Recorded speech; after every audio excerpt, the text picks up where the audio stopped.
When we talk about McDonald's combo meals, we talk about savory meat, golden fries, and your favorite drink. Now, the combo meals just got crispy, juicy, and tender with the new Crispy Chicken Sandwich Combo. And you have to try it. Get a classic or spicy crispy chicken sandwich with medium fries and a medium soft drink like Sprite for only $6. Promotion pricing may be lower than meal pricing. Cannot be combined with any other offer. Ba-da-ba-ba-ba. It used to be hard to find the exact auto parts you needed, and that meant spending a lot of time at swap meets. It's a different game now when you can order exactly what you need from eBay Motors. They have 122 million parts, so you can always find the right fitment. Spend less time searching and more time building with the eBay Motors app or visit ebaymotors.com. Let's ride.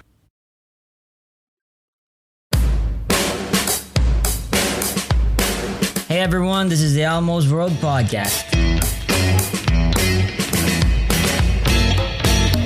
Bringing to you mind-blowing interviews with guests from all over the world. So settle down, relax, and enjoy the show.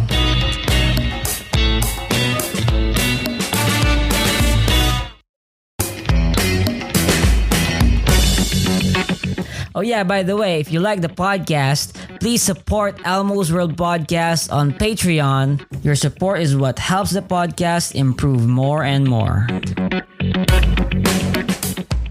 3.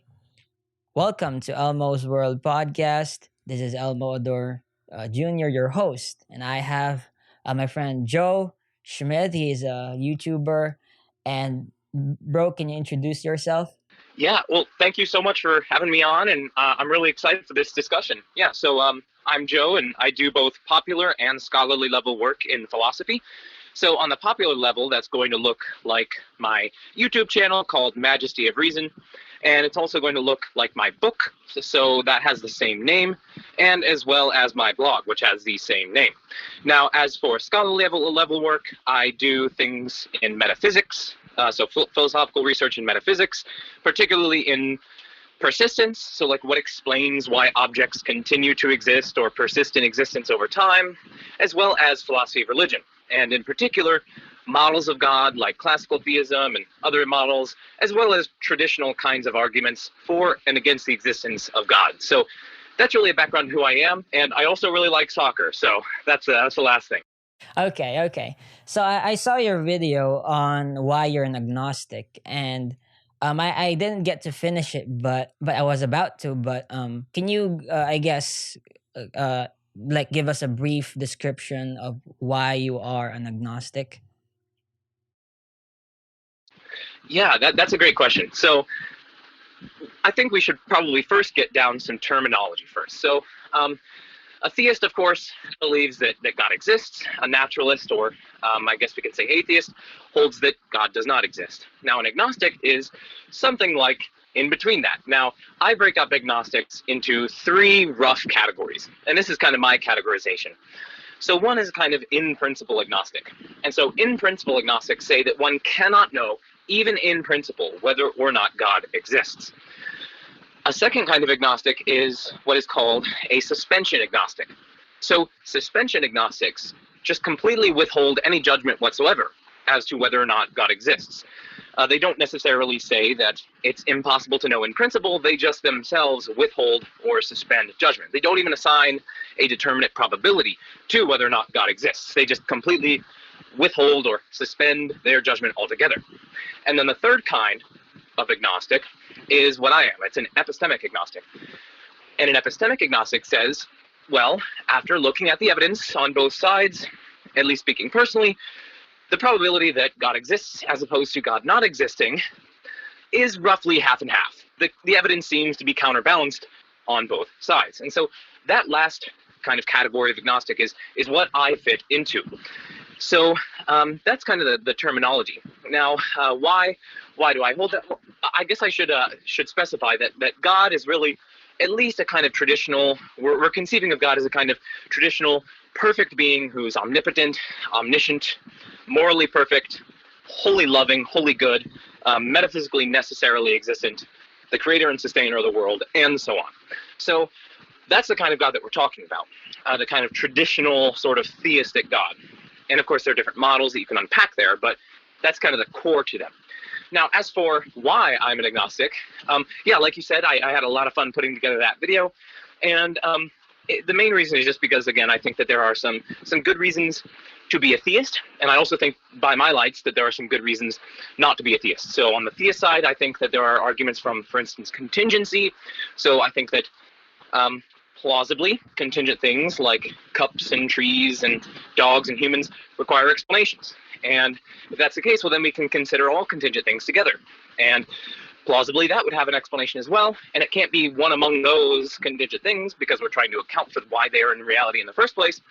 And so we get to a kind of necessarily existent being that kind of undergirds or supports the existence of contingent reality. So that's kind of, I guess, and that necessary being, we could try to unpack different attributes of it. So that's, I guess, one consideration favoring theism. I guess one of the strongest considerations, I think, favoring atheism is the problem of evolutionary animal suffering.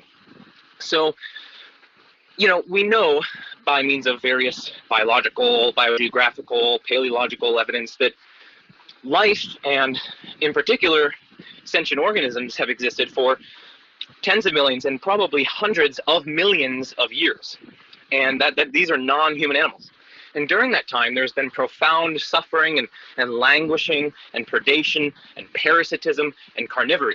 And so really trying to confront this fact, this widespread, substantial, profound, intense suffering and languishing in the evolutionary process over hundreds of millions of years all across the globe, it was very difficult for me to see how that could be expected or how that could come about by means of a perfect and providential governance of a perfect being.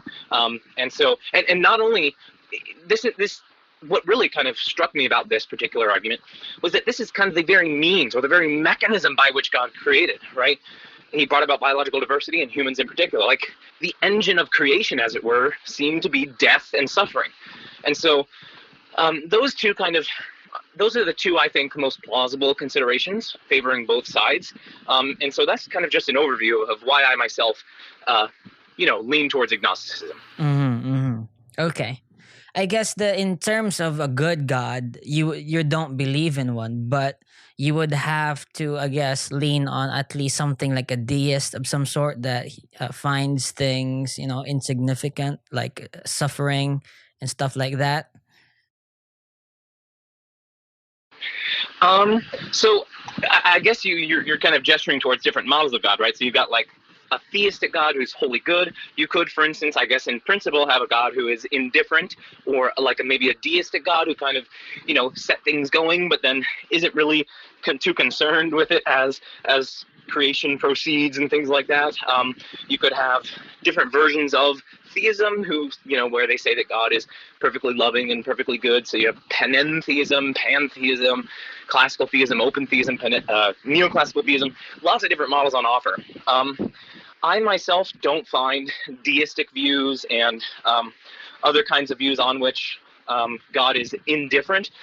I don't find those all too plausible because it just seems to me that wouldn't really be worthy of calling God. Like it seems to me that God would be a proper object of worship or a fitting object of worship. But it's not clear to me why we would even care about worshiping something that doesn't care about us or is indifferent to us, right? Yeah, so but I guess I'm not really... I guess like you said that you would lean towards the contingency argument and a lot of good theist arguments as to why God could exist, right? But it doesn't have to mean that God is a good or holy God or someone worthy of worship.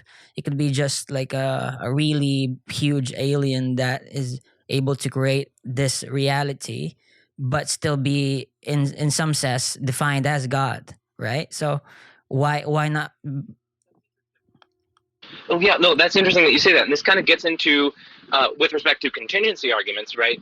You can sort of break them, and various other arguments, you can break them down into different stages, right? So the first stage tries to get you to some kind of explanation or grounding or ultimate reality of some general feature of reality. So for instance, contingency or change or causal chains or, things like that, composition, things like that. The second stage tries to take what we arrived at the first stage, that foundation or ultimate reality, something like that, and it tries to unpack various attributes that we might, ascribe to this thing. So you could do conceptual analysis on the thing. So if you think it's metaphysically necessary, maybe you say, well, hey, every material thing is contingent. So this thing must be, because it's necessary, it must be immaterial. And so you sort of go through the conceptual analysis. Or you could take what explanatory role such a being plays in the first stage. So for instance, it's explaining contingency, and you can try to unpack various divine attributes or maybe non-divine attributes from that. So I think you're kind of getting to this kind of stage 2 thing, right? Like, how do we get from like this kind of ultimate ground or foundation or creator or something like that, right? How do we get from that? Even if we granted the success of stage 1, how do we get to God from that? How do we get divine attributes like loving and he cares about us and things like that? And ultimately, I'm not really convinced by such stage 2 arguments. I don't think that they succeed. So, yeah, I guess I sort of share your skepticism there. That why couldn't the being that is arrived at stage 1, why couldn't that be some kind of naturalist friendly being? For instance, maybe it's a foundational, necessarily existent quantum field, or maybe it's a neutral monist substance, or things like that. So I guess I kind of share some of your misgivings there, really. Okay. But okay, so you're an epistemic agnostic, right?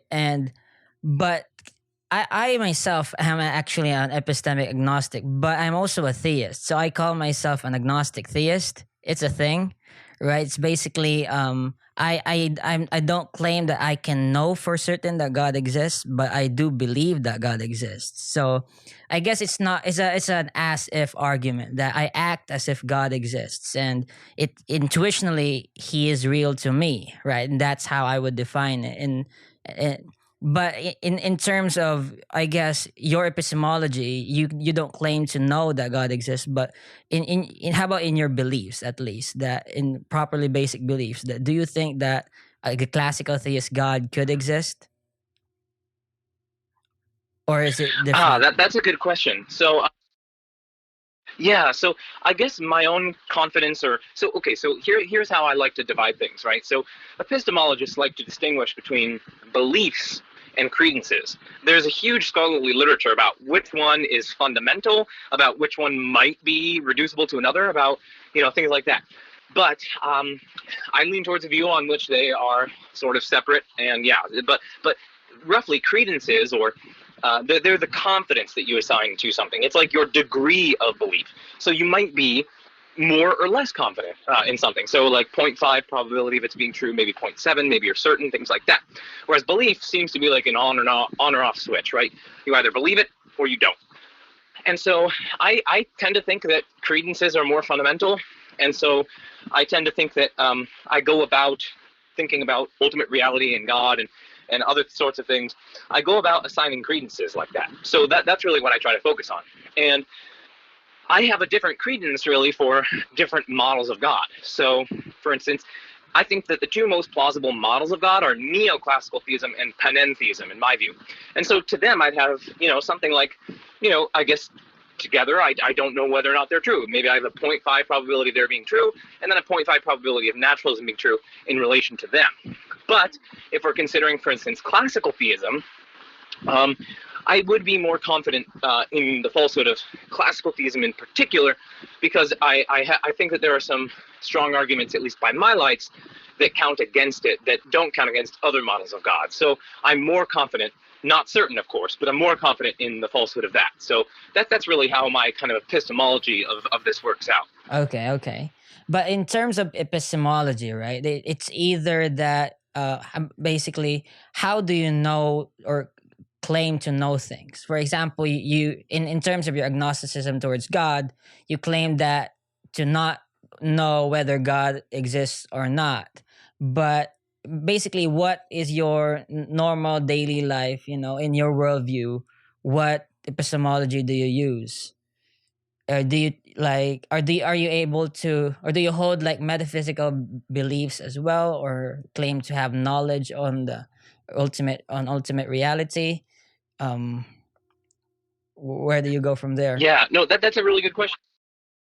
Yeah, so as a philosophy student, and I think we could probably say philosopher, I'm really interested in getting to the fundamental truths about the nature of reality, right? These kind of treacherous truths. And so I do think that it's certainly possible by means of our cognitive faculties to arrive at such truths. But it just in different domains, I think that in some of them we have arrived at them, or we, as in me, I guess, I have arrived at them, and in other ones I haven't. So for instance, in the domain of moral realism, say, like that's kind of about the fundamental nature of reality, whether or not there are moral facts, moral truths, objectively. I am convinced by a variety of different arguments that that is indeed true, that moral realism is true. There are objective moral facts and things like that. They're independent of human minds and beliefs and subjective states and things like that. So I'm definitely open in a variety of ways to knowledge of the fundamental nature of reality. And in fact, I do have some pretty strong views in a variety of these different areas. But in other areas, I think that the evidence is roughly counterbalanced. So that would be with respect to God. Now, to turn to your question about epistemology, right? How do we come to know things? I just think that we use our cognitive faculties, as it were, and we just reason about them. We use universal experience. We use our intuitions. We use testimonial evidence. We use our rational intuition and our reason, and we use a bunch of these different methods. We collate them together, and we try our best to get at the fundamental nature of reality. And in the context of philosophy, that would usually be in terms of constructing arguments, right? So you're constructing arguments with premises and a conclusion. Then you defend the premises. You give certain reasons for thinking that they're true. Maybe you can appeal to universal experience. Maybe you can appeal to induction and other things like that. So that's really how I would go about it. Just like let's use as many methods of gaining knowledge as we can, and from other disciplines as well, like science. Okay. But in terms of the standard you set for what you could say is properly justified, could anything of that is knowledge, or anything of knowledge be properly justified? What do you think? Like, it's not that it's infallible, but it's more of just it's really something that corresponds to what ultimate reality is. Like, for example, science, right? You make testable and predictions, and if the model you make is good, it works, then it's probably true. Do you make any claim on that, or? Yeah, no. So that's good. So. Like you said, I'm a fallibilist, so there's a distinction in epistemology between fallibilism and infallibilism. Infallibilists say that in order to know something, you have to infallibly know it. There's a sense in which you can't be wrong about it. Fallibilists, on the contrary, which is the vast majority of epistemologists and philosophers, including myself, we say that no, you don't need to have this certainty. It doesn't have to be such that you can't be wrong. You don't have to be infallible. You can still be fallible, but you can still have knowledge on it. And so I would accept that kind of fallibilism, and I think that the means by which we come to knowledge is probably going to vary by the domain, right? So in science, for instance, we're going to be using empirical methods and experience and a lot of inference to the best explanation, right? So like what best explains the phenomena in say, biology that we see, what's the best explanation for this? So we use a lot of that kind of reasoning in science. In philosophy, we might use more so kind of like conceptual analysis, construction of arguments, rational intuition, things like that, more a kind of armchair kind of stuff, but not entirely, right? Philosophy is deeply indebted to mathematics and logic and science, and draws on their findings heavily. And so I would say that the methods for coming to knowledge, which is in fact possible and real, many of us have substantive knowledge of the world, I would say it varies by the domain or by the discipline, I think. But yeah, that's my main response there. Okay, so I guess in terms of variation, right? So you at least in terms of why you call yourself an agnostic, and you defined your beliefs, I guess, in terms of credence, right? In terms of degrees of confidence. So do you also apply credence to not just to God, but also, let's say, morality, your moral realism, or your or philosophy of science, or philosophy of mind, or do you just like make suspensions of beliefs there? How do you do that?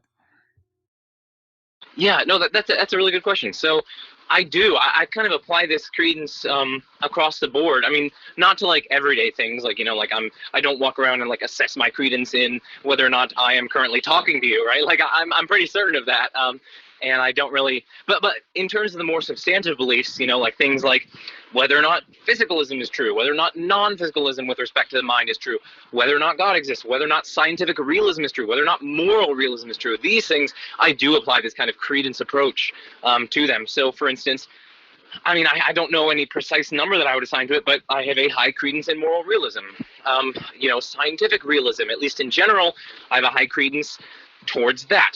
There's some nuances there with respect to the kind of highly theoretical physics and epistemic structural realism, but we don't need to get into that. To answer your question, I do apply this kind of credence approach to other domains, and in different domains, you know, I might have a higher credence in something and lesser credence in another thing, and so on. So, yeah, I do apply it across the domain. Okay, but in terms of that, if you have like the variations or in degrees of credence, right, and the like substantive beliefs, I guess, how do you, I guess, do you know whether or not you might hold any contradictory beliefs? Like, for example, if you have a high degree of confidence in moral realism, but you have like a really bad or low level of degree of confidence in something like God or a classical God that actually has dictates an objective good or evil. So wouldn't you say that's a little contradictory, at least in terms of credence, I guess, because it's not like a binary, like yes or no. Yeah. No, that's a good question. And there is certainly the opportunity for having contradictory beliefs when, also when you take this credence approach as well as take the belief and non-belief approach, right? So when you're talking about credences, for instance, one might, if one is not properly attentive to one's degrees of belief, one might take some proposition P, and one might think that one has a 0.5 probability in the truth of P, but maybe a 0.6 probability in the falsity of P, right? And maybe they aren't properly attentive to their beliefs or something like that. Or maybe they just, who knows? But that is an inconsistency, right? It cannot be the case that there's a 0.5 chance of it's something, you know, because the probabilities have to add up to 1. And although these are epistemic probabilities, they still have to add up to 1. They have to respect probability calculus. That's math, right? So there is definitely an opportunity when you take this approach for kinds of contradictory beliefs. And it's the task of philosophers and good thinkers really to try to weed out those contradictory beliefs and uncover them when they arise and address them when they arise. So there is the possibility there. Yeah. Okay. Then I'd like to explore your views on moral realism, because you say that you have a high degree of I guess credence in that, but what basically is your moral code? Like, are you a vegan, or do you like what are you like? I guess you're an agnostic, so I can't like put a pin on it. Yeah. So when we talk about morality or ethics, right, we can sort of divide it up into, well, at least 2 different kinds of branches, right? So there's the meta-ethical question, and the meta-ethical question just is, or meta-ethical questions, plural, asks, okay, is moral realism true? Are there objective moral facts? And like, what is the nature of them? Like, are they sort of Platonic abstracta? Are there, for instance, just ungrounded, necessarily true, necessarily existent abstract properties, say, of wrongness and rightness, and goodness and badness, things like that? That would be a kind of what philosophers call moral non-naturalism. Then there is moral naturalism, say, where you think that moral properties like goodness and badness and rightness and wrongness are either grounded in or are reducible to or supervene on or are identical to something like that, natural properties. So things like the suffering and languishing or the flourishing and well-being of creatures. You might identify it with certain neurophysiological states. You know, there are a bunch of different options open to the moral naturalist. So that's kind of a question of, I guess, your moral ontology and what is the nature of right and wrong and what are these properties, right? So there's that side of it. And there is also another side, which I think what you were kind of getting at, and that's a kind of normative ethics.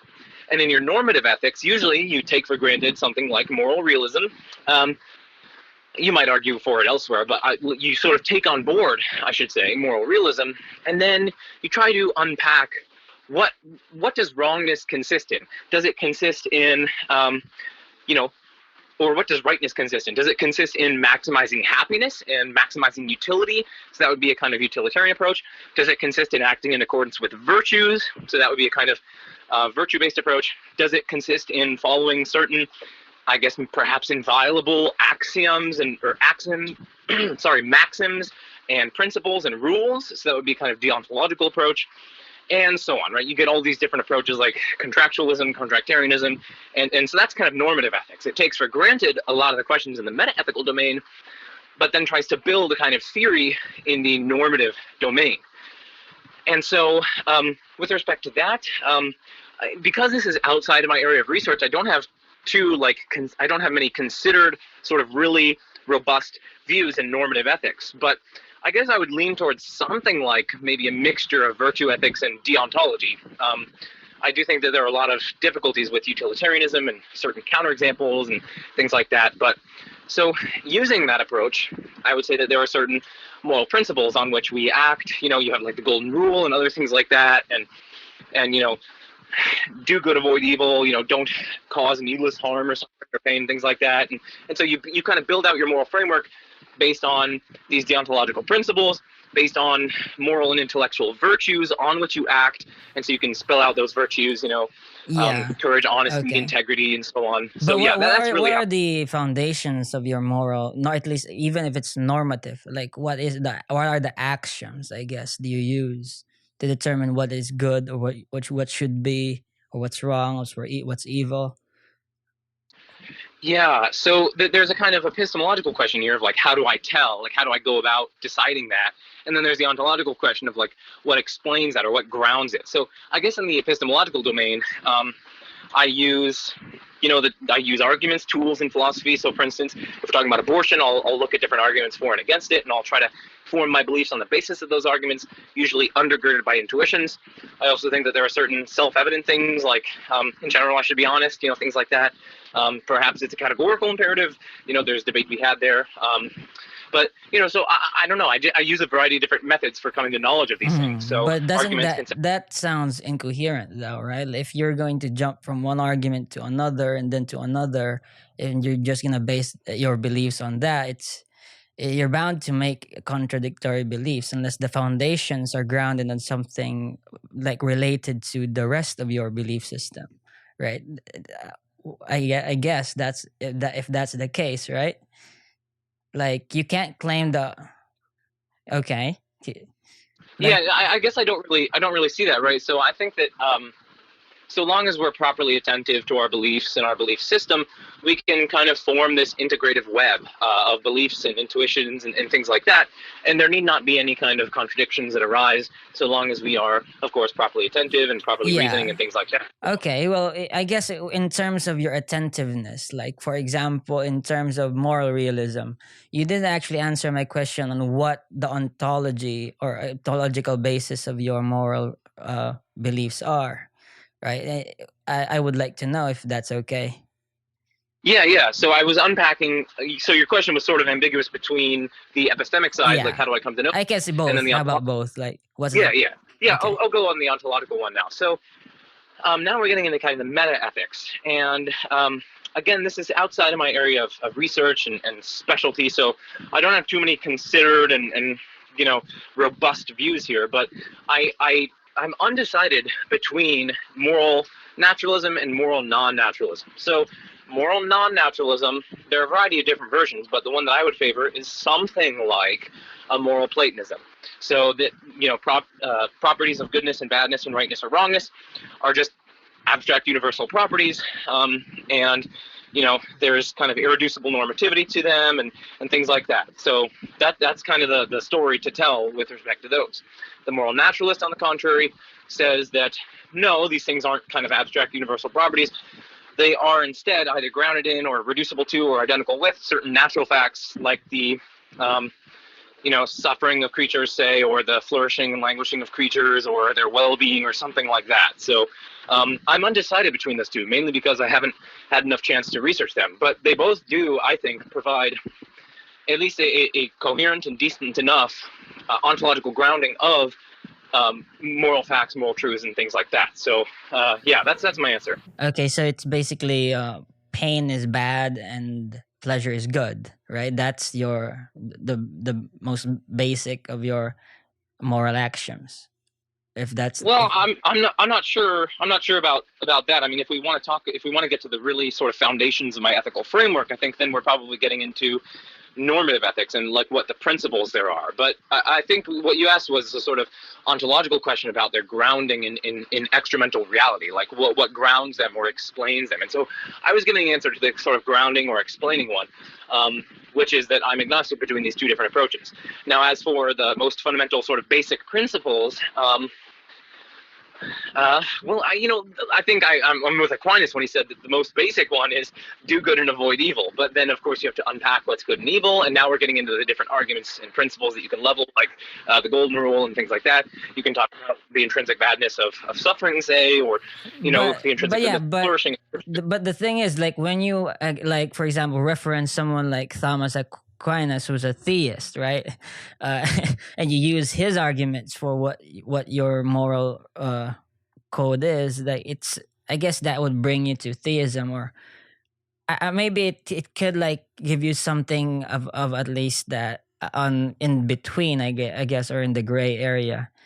If you use so he's not using theism, right? He's not using an argument for theism. He's not talking about theism. He's just talking about the most fundamental basic principle, which is do good and avoid evil. So that doesn't reference God or anything like that, or theism and so on, right? And so I can be in perfect accord, a perfect agreement with him in that regard, in that respect, while disagreeing with certain other things that he claims, just as you can agree with some things that I claim while disagreeing with other things that I claim. So I don't think there's any inconsistency there. Okay. But I guess, you differentiated epistemology earlier with ontology, and I agree with you. There is a difference, right? And to me, like, I left being just an agnostic and call myself an agnostic theist because, when you make like a positive claim, let's say that it's either I believe in God or I don't believe in God, you are responsible or accountable to also hold the implications of that proposition. Would you agree? Right? And these implications spread out for the rest of your worldview as well. And whether or not you hold coherent or incoherent beliefs, I guess it's determined by when you start claiming something. So in terms of claiming, do you ever make like a truth claim in an argument, or do you just hold like a credence value to it? So I think both, really, right? So I've made a lot of different truth claims even here, right? I think that moral realism is true. And so we can separate thinking something is true from the confidence with which you make such a proclamation, right? So I think moral realism is true, and so I just think it's true, simpliciter, or full stop, full-blown, characterizes reality. Then there's the further question of the confidence with which I say that, or I sign to that truth. And I can't give you a number here, but it's something quite high. So so I think once we make that distinction, we can see that, I do make a lot of different truth claims and a whole host of different domains. And I love exploring some of those truth claims on my videos, as you know, so. Okay, cool. So in the sense of like when you make, I guess that, like, for example, you say that moral realism is true, would you accept like the implications of that truth proposition? Like, for example, if moral realism is true, then what is its nature, right? So if its nature is something like this and that it has to be, I get it's spread out, and that's why I interview my guests on their worldview, on whether it's coherent, correspondent to reality, or if their foundations are logical, whatnot. But in terms of that, how would you view it in the sense that you make a claim that it is true rather than just the confidence parts? Yeah, no, that's a great question, and I totally agree with you. Like the true claims that we make, especially with respect to some of these substantive propositions like moral realism, they're going to have more widespread effects on elsewhere downstream in our worldview, right? So that is certainly true here, I think, and so absolutely, I would there's a question as to whether or not some given proposition Q is in fact an entailment of or implication of moral realism. There's a debate or question to be had there. But if I come to reasonable satisfaction, think that Q is in fact a consequence of that, then by the fact that I'm committed to P and committed to P's entailing Q, well, then I am committed to Q, right? So I would totally agree with you there. Okay, so I guess in terms of that, right, in that sense, how would you define your normative ethics? I guess because if it's that, then you're falling into something like permissibility here, or I guess moral nihilism. I don't know. I guess that would be the case if you're gonna hold that view.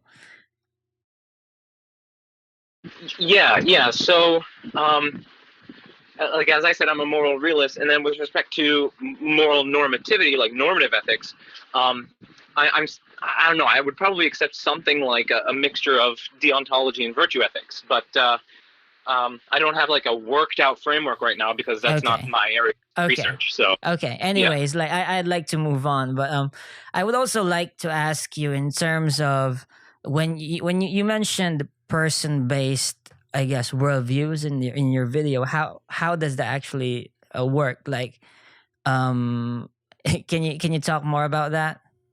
Yeah. No, that's such a good question. So, when we think about justification, right, each of us comes to the table, as it were, comes to the philosophical table with a whole host of baggage, right? Baggage in terms of our prior beliefs that we have, the baggage in terms of the testimony we've gotten from our parents and our peers and things like that, baggage in terms of the books that we've read and the debates that we've watched and the podcasts that we've listened to and the YouTube channels that we've subscribed to and all these sorts of things. And moreover, the discussions you've had with friends and discussions you've had with teachers and your educational material and sorts of things, right?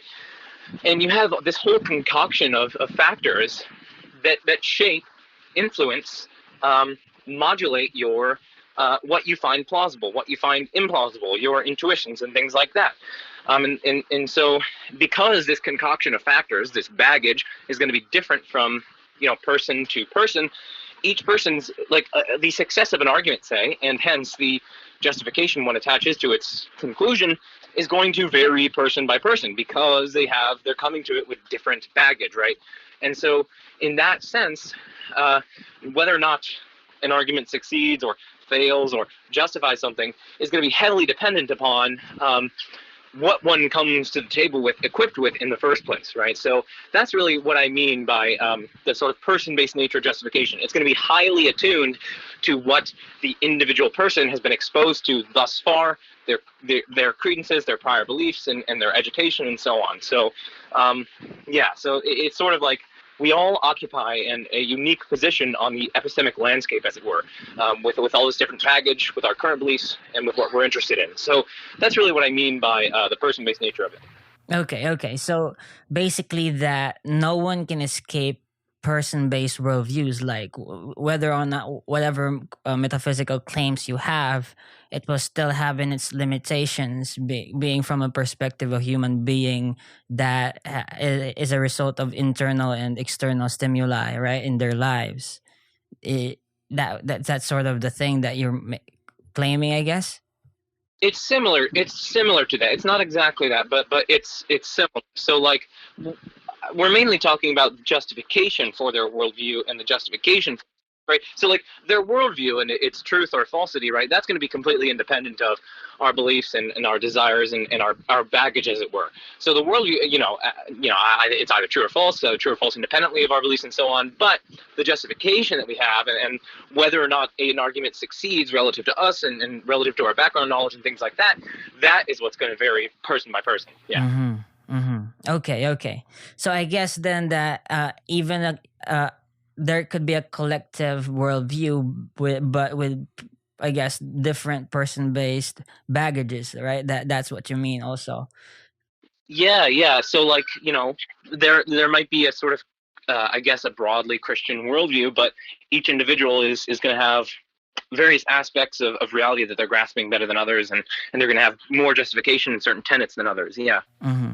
Okay, then I'd like to ask you on your position on the persistence, I guess, of reality, right? Like Hume made a point on that, and in his in his own skepticism. But how would you?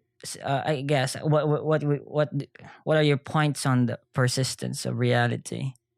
You mentioned Yeah, earlier.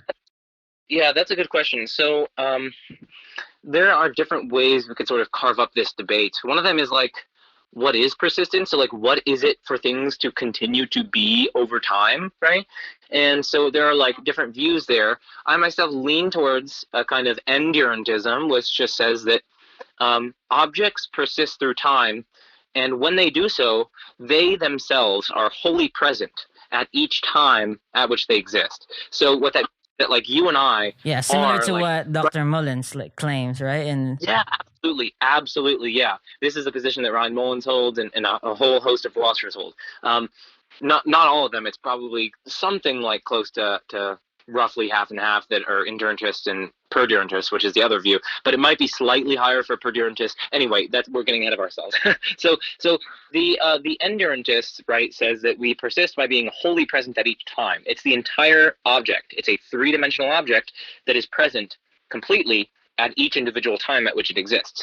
Now, by contrast, perdurantism says that no, that is false. They say that rather objects, the whole object is extended through time, kind of like a space-time worm, as it were. So we are four-dimensional objects. We aren't three-dimensional objects that persist through time. We are four-dimensional objects that have temporal parts at different times. So there's like a temporal part of me that's talking to you right now, but it's not me. It's not me as such. It's a temporal part of me. And I, under certain views, I am the sort of four-dimensional extended worm there.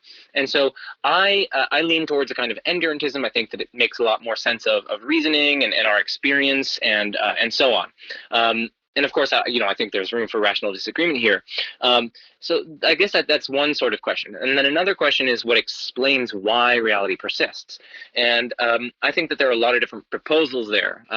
You could just say that, for instance, there are these sort of trans-temporal, so across time, there's sort of trans-temporal, either causal or explanatory relations that account for it. You could say that it's just metaphysically necessary that things persist when there aren't any destructive factors, and so on.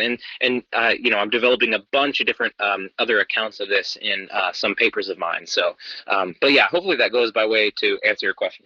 Okay, cool. So in terms of endurantist, like I'm really curious as to how that affects your view on life, right? So it means that, let's say that I'm the same person from when I was born and stuff like that. And also, what would be the implications if you're not an endurantist? I guess it's really interesting. Yeah, well, I think that the implication is probably explosion, really. Explosion, because I think that by explosion, philosophers mean that if a view is impossible, then anything follows from it. Because in logic, when you have a conditional or implication, when the antecedent, when the if part is impossible to satisfy, it's necessarily false, then you can derive anything from it, anything. So, I mean, to be cheeky, I think that the implication of perdurantism is explosion. I think you can derive anything from it, but I guess if we were to think counter possibly, it's an interesting view. I mean, like, you are not the same thing that was talking to me earlier in this discussion, like 40 minutes ago, right? It's a numerically distinct temporal part of some distinct four-dimensional object. So it's like, in what sense am I still talking to you? Like, I don't know. It's really odd, and of course there are responses to this in the literature and so on. But I do find it quite odd. But that's my confession. Okay. But I guess that in terms of time and reality, right? I guess it also could like come back to the topic of God being the one that maintains everything, and like, but entangles us in this four-dimensional reality. But what would be your take on the models of God? I guess we sort of like passed through it earlier, but could you like give a longer description, I guess, or more specific ones? Yeah. So this will probably have to be I'm really enjoying this, but this will probably have to be our unfortunately our last question together, I think, before we start to end this. But just quickly, the two main models that I like to research are classical theism and neoclassical theism. So classical theism views God as, of course, an ultimate necessary reality upon which all else depends. Now, neoclassical theism agrees with that, but classical theism adds certain core and distinctive claims. So they add four of them. One of them is divine simplicity. That says that whatever is within God is God. So whatever is inside of God, as it were, intrinsic to God, is numerically identical. It's numerically identical with God. God doesn't have any parts and things like that. The second claim that they add is divine timelessness. So that says that God exists outside of time. He doesn't undergo succession in his life. There's no before and after. There's no temporal location or duration, and so on. The third one is impassibility. And then the fourth one is immutability. So impassibility says that God cannot suffer. He only experiences a kind of pure and undisturbable and unchangeable bliss or blessedness or happiness. And moreover, God cannot be causally affected by anything ad extra to the divine nature. And then immutability, finally, or unchangeability, says that God has no potency. He has no potential to change. He is utterly unchangeable. So he doesn't go from anything to anything, really. Those are the four main core tenets of classical theism. And then neoclassical theism just accepts basically perfect being theology. They accept metaphysically necessary. They accept that everything else pretty much depends on God for its reality at every moment at which it exists. But neoclassical theism denies those four tenets of classical theism, one or more of them, but usually all of them. And so they say that God is in time. They say that there might be something within God that is distinct from God, so maybe he has distinct properties, say, and things like that. So that's basically the overview, and I tend to find the latter more plausible, though that's not to say that I'm like certain about that. But I do have a variety of different arguments that I've developed in papers under review and forthcoming. I'd like to congratulate you, by the way, on your paper you co-authored with Dr. Mullins. That was really awesome, right? Yes, thank you so much. We just heard back about that today, and it was accepted at Religious Studies. So I'm very excited about that. So thank you so much for your congratulations. I do appreciate it. Thank you for your time, Joe. It's been an awesome conversation, man. I hope you find time to come back to the show. Yeah, that was super fun, my dude. Thank you so much for your wonderful questions. Okay. Bye, bro. See ya. Okay.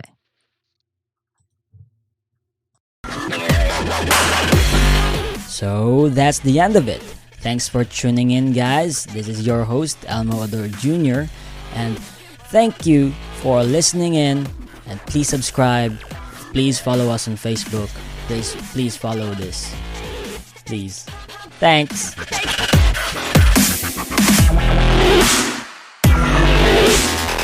Gearheads know that some projects need so many parts, it feels like you need a whole storage unit just to store them. That's what eBay Motors' 122 million parts are for. Think of it as your virtual parts garage. They've always got the right fitment at the right prices. Use the eBay Motors app or visit ebaymotors.com. Let's ride. Holidays are here, and so is fashionable fitness. Gift yourself a Samsung Galaxy Z Flip 3 5G, a phone that folds in half to literally stand on its own. Pair it with the Galaxy Watch 4 for ultimate wellness and wow factor. Check health stats, flex personal records. Over 90 activities can be tracked, like biking, swimming, golfing, and more. Invest in yourself with tech made to crush goals. Holidays open up with Galaxy. Shop it all at Samsung.com. 5G connection and availability may vary. Check with carrier. Products sold separately.